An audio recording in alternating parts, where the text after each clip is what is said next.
Hey everyone, welcome back to the channel. Today, let's talk about something real. Let's talk about money. Specifically, let's talk about the idea that you can't build wealth on a small income. I see this a lot, especially here in Zambia. People say, how can I even think about getting rich when I am only earning 3,000 kwacha a month? It feels impossible, right? You've got rent, food, transport, maybe you're supporting family. By the end of the month, it feels like there's nothing left. But I want to challenge that mindset today. The amount of money you earn is not the biggest obstacle to building wealth. The real obstacle, the one that trips up so many people, is a lack of discipline.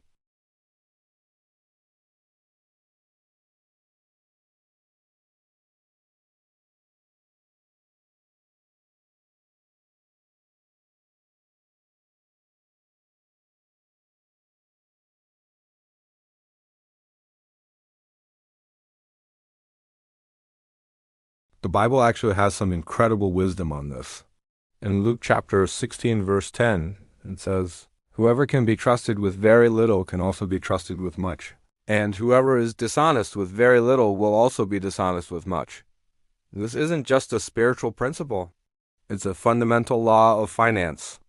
How you handle the little you have right now is a direct prediction of how you will handle more in the future. So, what does this look like in practice with that K3000? It starts with a simple but powerful tool, a budget. You have to know where every single kwacha is going. It means being intentional. It means making tough choices. Maybe it's cutting back on takeaways, finding cheaper transport, or saying no to an impulse buy. It's about being faithful with the little you have. Then you take the next step. Even if it's just K50 a month or K100, you have to start saving and investing. Create a separate account and make it a non-negotiable expense, just like rent. Pay yourself first.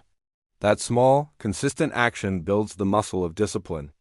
Over time, that K100 per month, when invested wisely, starts to grow. It's not about getting rich overnight. It's about building a foundation, brick by brick. Your income level right now doesn't define your financial future. Your discipline does. Start today. Be faithful with the little you have. Track your spending, create a budget, and start saving, no matter how small the amount.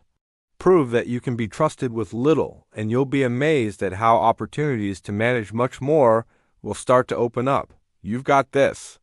Thanks for watching. If this resonated with you, hit that like button and subscribe for more content on building a better financial future. See you in the next one.